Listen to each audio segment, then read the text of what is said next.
अशा प्रकारे मुस्लिम समाजानं राष्ट्रपिता ज्योतिबा फुले यांच्या चळवळीमध्ये योगदान दिलं.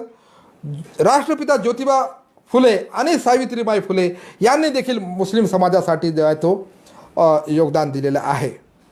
परंतु हे संबंध जवळचे का होते लक्षात घ्या. मुस्लिमांचं एवढं सख्य का होतं ज्योतिबा फुले यांचं? कारण मुस्लिम समाज हा जो आहे तो त्याच समतामूलक पैगंबरी शिकवणीला मानतो, ज्या समतामूलक तत्वांना राष्ट्रपिता ज्योतिबा फुले हे मानत होते. आता ते समतामूलक तत्वे कोणती आहे हे जाणून घेणं फार आवश्यक आहे. हे एक मी परिचय म्हणून समोर ठेवत आहेत. कृपया याला धर्मप्रचार समजू नका. परिचय करून देतोय, प्रचार नव्हे. म्हणून मुस्लिम समाज कोणत्या समतामूलक तत्वांना मान्य करतो हे याचा उहापोह मी एक 10-15 मिनटं आपल्यासमोर करतोय. थोडंसं विषयांतर झाल्यासारखं वाटेल, परंतु ते आवश्यक आहे. 5 तत्व आहेत जी समतामूलक तत्व जे मुस्लिम समाज मानतो. पहिलं आहे आदमत्व. हे काय आहे मी सांगतो नंतर. दुसरं आहे एकत्व, एक निर्मिकवाद. तिसरं आहे अखेरत्व. चौथं आहे प्रेषित्व. आणि 5वं आहे व्यवस्था परिवर्तन. पहिलं आहे आदमत्व. ज्योतिबा फुले यांच्या चळवळीमध्ये मुस्लिम समाजानं का सहकार्य केलं, का मदत केली? कारण तो समाज ज्या समतामूलक शिकवणीला मानत होते ती समतामूलक कॉमन दुवा होता दोघांमध्ये. तर मुस्लिम समाजाची समतामूलक शिकवण समजून घेणं आवश्यक आहे. त्या शिकवणीचे 5 तत्व आहेत. एक आदमत्व. पहिलं तत्व आदमत्व म्हणजे काय की सगळे जी माणसं आहेत जगातली 700-750 कोटी लोक, ती एकाच आदमची संतती आहे. आपण सगळे आदमी आहोत, आहे ना, एकाच बापाची औलाद आहोत. आता विज्ञान देखील हे मान्य करतं. डार्विनचा जो माकडवाद होता तो लॅमार्क थेरीनं रद्दबातल ठरवला. आता विज्ञान मान्य करतो की माणूस माकडाची नाही तर माणसाची संतती आहे. 2009 मध्ये तर ते डिक्लेअर केलं. डिस्कवरी चॅनलमध्ये याच्यावर कार्यक्रम होता फार मोठा की कशी डार्विन ची जी थेरी आहे ती कशी बाद झाली. डार्विनची जी थेरी होती, डार्विन जो आहे यहुदी होता आणि वर्णवादी यहुदी होता. वर्णवादी जे यहुदी होते त्यांचा DNA इथल्या आपल्या भारतातल्या एका समुदायाशी मॅच होतो, तो विषय वेगळा. परंतु डार्विनची जी थेरी होती ती वर्णवादी थेरी होती की हे जे माकडं आहेत तेच नंतर निग्रो माणसं झाली आणि निग्रो माणसाची आम्ही श्वेतवर्णी झालो. अशा प्रकारे दाखवण्याचा, अप्रत्यक्षपणे दाखवण्याचा त्याचा प्रयत्न होता की हे जे निग्रो आहेत, हे जे काळे लोक आहेत, जे अश्वेत आहेत, ते अश्वेतवर्णीय जे लोक आहेत ते प्री मॅच्युअर स्टेटमध्ये आहेत. माकडापासून माणूस होताना जी प्री मॅच्युअर स्टेट होती त्या स्टेटमध्ये लोक आहेत आणि आम्ही ॲडव्हान्स आहोत, आम्ही श्वेतवर्णी ॲडव्हान्स आहोत. हा वर्णवाद, हा रेसिझम त्या डार्विन थेरीच्या मागे लपलेला होता आणि त्याचं खंडन जे आहे ते लॅमार्क थेरीनं केलं आहे आणि त्यानं सिद्ध केलं आहे. नंतर 2009 मध्ये तर स्पष्ट झालं की we are sons and daughters of a single couple. आम्ही एकाच जोडप्याची संतती आहोत. हे जर झालं, या समतामूलक चळवळी, या समतामूलक तत्वामुळे जे आहे ते मुसलमान हे ज्योतिबा फुले यांच्या चळवळीत सामील झाले, त्यांना मदत केली. याच्यामुळेच मुन्शी अब्दुल गफ्फार शेख यांनी आपलं घर दान देऊन टाकलं शाळेसाठी. ज्योतिबा फुलेंना घर देऊन टाकलं 1848 मध्ये. कारण काय तर सगळे माणसं ही कोणी डोक्यातून, कोणी पायातून, कोणी खांद्यातून, कोणी पोटातून नाही, तर एकाच जीवापासून निर्माण झाले. हा कुराणाचा आधार आहे, मूलाधार आहे. मी 2013 मध्ये हज यात्रेला गेलो होतो. तेव्हा जद्दाला उतरावं लागतं. जद्दाला विमानतळ आहे. तिथं जगातलं एक सर्वात जुनं कब्रस्तान आहे. त्या कब्रस्तानामध्ये एक जगातली सर्वात जुनी कबर आहे, माता हव्वा यांची कबर. माता हव्वा कोण आहे? आदम यांच्या पत्नी, जगातली पहिली महिला आहे. आपल्या आईची कबर आहे तिथं. म्हणजे हे काही राजा राण्याच्या कहाण्या नाही आहेत, याला वैज्ञानिक आणि ऐतिहासिक आधार आहे की आम्ही एकाच जोडप्याची संतती आहोत, एकाच कुटुंबाचे आहोत. अयालुल्लाह म्हटलेला प्रेषित मोहम्मद सल्लल्लाहु अलैहि वसल्लम यांनी याला. अयालुल्लाह, अल्लाचा परिवार आहे. ही समतेची शिकवण मुसलमानांना ज्योतिबांच्या चळवळीशी जोडण्यासाठी जी आहे ती आधार बनली. म्हणून प्रेषित मोहम्मद सल्लल्लाहु अलैहि वसल्लम यांनी या समतामूलक शिकवणीचा जेव्हा प्रचार केला मक्क्यामध्ये, तेव्हा तिथले जे निग्रो लोक होते, जे इथिओपिया, हबशा ज्याला म्हटलं जातं आजचा इथिओपिया म्हणून मायग्रेट झाले होते अरबस्थानामध्ये, ते जे आहे ते पैगंबरी चळवळीशी जोडले गेले. कारण काय तर समतामूलक तत्व. आणि समतेची फक्त भाषणं नाही केली प्रेषित मोहम्मद सल्लल्लाहु अलैहि वसल्लम यांनी, तर आपल्या कृतीतून समता करून दाखवली. त्यांच्या 11 पत्न्या होत्या. अनेक जातीच्या लोकांना, अनेक ट्राईबला जोडण्यासाठी एका कबिल्याच्या मुलीशी लग्न केलं होतं पैगंबरांनी. समाज जोडण्यासाठी एवढी लग्न करावी लागली त्यांना. त्यांच्यातली एक पत्नी होती उम्मे सलमा. त्यांच्या वडिलांचा धंदा काय होता? चमड्यावर जे आहे ते मीठ चोळून त्याची दबागत करायचा, त्याला केनिंग म्हणतात. ते केनिंग करण्याचा जो आहे ते त्यांचा बिझनेस होता. म्हणजे भारतामध्ये जो चर्मकार समाज जो काम करतो तो व्यवसाय त्यांचे वडील करायचे. म्हणजे चर्मकार समाजाचं काम करणाऱ्या एका माणसाच्या मुलीशी प्रेषित मोहम्मद सल्लल्लाहु अलैहि वसल्लम यांनी लग्न केलं. फक्त भाषण नाही केली, करून दाखवलं. आणि प्रेषित मोहम्मद सल्लल्लाहु अलैहि वसल्लम यांनी जेव्हा मक्का जिंकलं, रक्ताचा एकही थेंब न सांडता जेव्हा मक्का जिंकलं, तेव्हा अजानची वेळ झाली. तेव्हा ती पहिली अजान कोण देणार हा प्रश्न पडला असता प्रेषित मोहम्मद सल्लल्लाहु अलैहि वसल्लम यांनी आदरणीय बिलाल हबशी यांना सांगितलं बिलाल अजान दे. आदरणीय बिलाल यांनी सांगितलं प्रेषित कुठून देऊ अजान, कुठं उभं राहून देऊ? सांगितलं पवित्र काबा गृहावर पाय ठेव आणि तिथं उभं राहून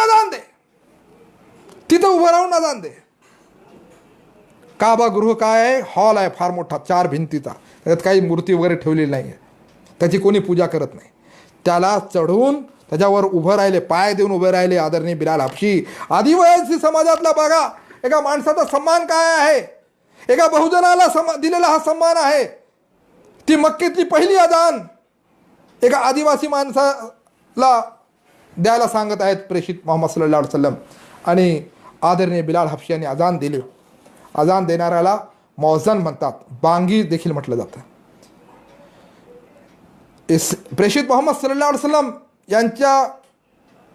यांच्यानंतर पहिली अजान देणारे मौझन, ते इस्लामचे पहिले मौझन आदरणीय बिलाल हबशी एका आदिवासी समाजातून आलेले होते. ही आहे समतामूलक शिकवण. या समतामूलक शिकवणीमुळे मुस्लिम समाज जोडला गेला ज्योतिबा फुले यांच्या चळवळीशी. या समतामूलक शिकवणीमुळे. हे सगळं सांगायचं तात्पर्य म्हणजे काय की ही समतामूलक शिकवण ती कोणती होती की जी ज्योतिबांच्या चळवळीशी जोडण्यासाठी जी आहे ती कारणीभूत ठरली आणि प्रोत्साहन दिलं त्या शिकवणीला. दुसरं, मुसलमानांचं जे मुसलमान ज्या शिकवणीला मानतात त्या समतामूलक तत्वाचं दुसरं तत्व म्हणजे एक निर्मिकवाद, की सगळ्यांचा निर्मिक एकच आहे, अनेक नाही आहे. आता हा जो निर्मिक आहे, ज्योतिबा फुले यांनी जो निर्मिक सांगितला त्यालाच आम्ही मुसलमान समाज अल्लाह मानतो. मुसलमान ज्याला अल्लाह मानतात किंवा ज्योतिबा फुले यांनी जो निर्मिक सांगितला तो विज्ञानावर आधारित आहे. लक्षात ठेवा, तो विज्ञानावर आधारित आहे. जसं ज्योतिबांचं समग्र वाङ्मय माझ्याकडे आहे, त्याच्यामधले त्यांनी जे अभंग लिहिले, अभंग नाही त्याला अखंड म्हणतात, जे अखंड लिहिले त्याच्यामध्ये एक अखंड तुम्हाला सांगतो. हा विभाग पहिला, मानवांचा धर्म एक, त्याचा पहिलीच ओळ आहे बघा. सर्वांचा निर्मिक आहे एक धनी, त्यांचे भय म्हणी धरा सर्व. हे बघा, मी काय मनानं काही सांगत नाही, तुम्हाला दाखवतो. हे बघा, या पुस्तकात हे बघा, सर्वांचा निर्मिक आहे एक धनी, त्यांचे भय म्हणी धरा सर्व. न्यायाने वस्तूंचा उपभोग घ्यावा, आनंद करावा भांडू नये. धर्म राज्य भेद मानवा नसावे, सत्याने वर्तावे ईशासाठी. सर्व सुखी व्हावे भिक्षा मी मागतो, आर्यास सांगतो ज्योती म्हणे. अशा प्रकारे हा जो फुल्यांचा निर्मिक आहे तोच अल्लाह आहे. आणि हा फुल्यांनी निर्मिक हा शब्द घेतला कुठून? तुम्हाला निर्मिक हा शब्द मला नाही वाटत वेदामध्ये किंवा उपनिषदामध्ये किंवा आणखीन कोणत्या भारतीय धर्मग्रंथामध्ये आढळला असेल. नाही, हा शब्द त्यांनी कुठून घेतला. निर्मिकचा अर्थ काय होतो? क्रिएटर. हा शब्द कुराणात आलेला आहे.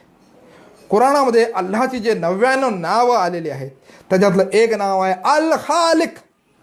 खालिक म्हणजे क्रिएटर, निर्मिक. निर्माता आणि निर्मिक याच्यात फरक आहे बरं का. निर्माता म्हणजे काय? त्याचा चहा बनवतो, चहाचा निर्माता होतो.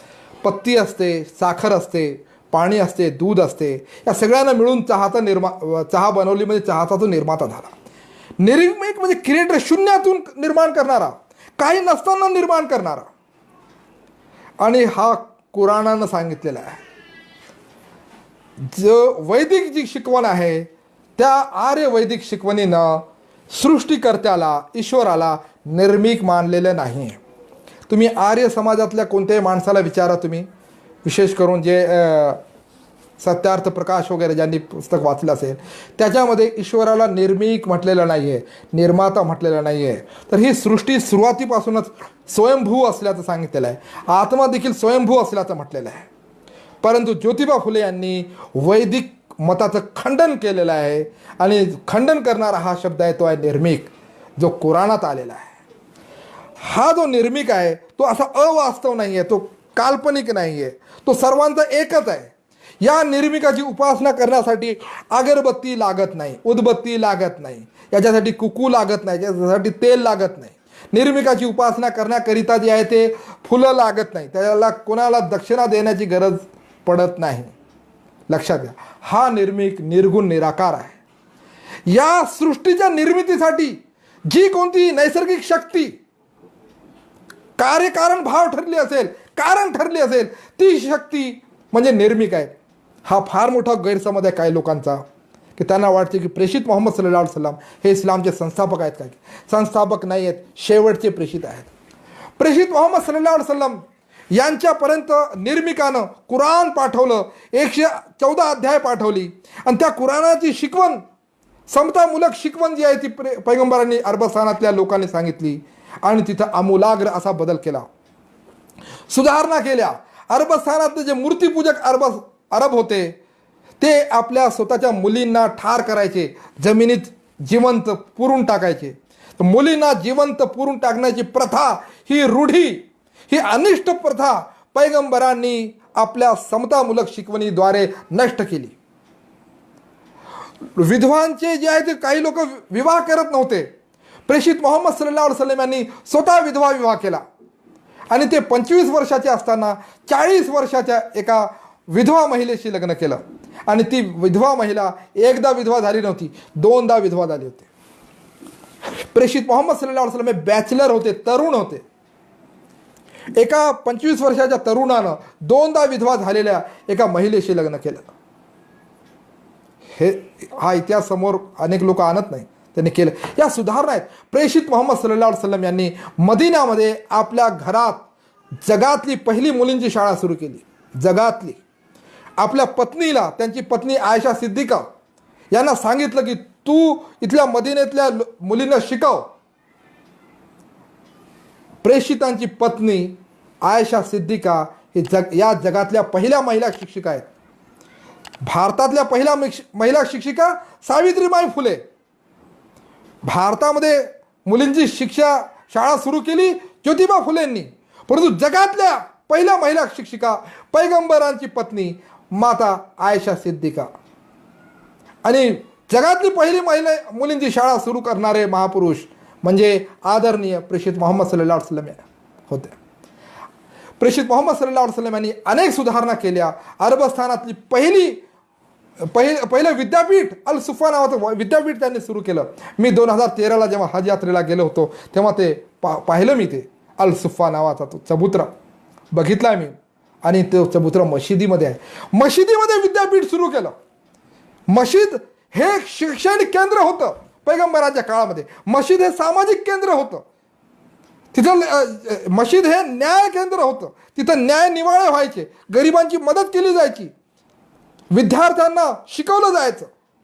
आज मशीद म्हणजे फक्त नमाजचं केंद्र झालं आहे. नमाज आहे, ठीक आहे, नमाज पढण्याचे मुख्य केंद्र आहे, परंतु त्याद्वारे ते एक सामाजिक केंद्र देखील आहे, ते एक शैक्षणिक केंद्र देखील आहे, ते एका चळवळीचं केंद्र देखील आहेत, ते एका क्रांतीचं केंद्र देखील आहे. आणि या समतामूलक शिकवणीमुळेच मुसलमान समाज हा राष्ट्रपिता ज्योतिबा फुले यांच्या चळवळीशी जोडला गेला. तर अशा प्रकारे आदमत्व, एकनिर्मिकवाद, अखेरत्व आणि प्रेषित्व आणि शेवटचं व्यवस्था परिवर्तन हे तत्व आहेत. व्यवस्था परिवर्तन म्हणजे काय की व्यवस्था परिवर्तन करून इमान, न्याय व समतेवर आधारित एक व्यवस्था कायम करणे हा पैगंबरी शिकवणीचा 5वा मुद्दा आहे.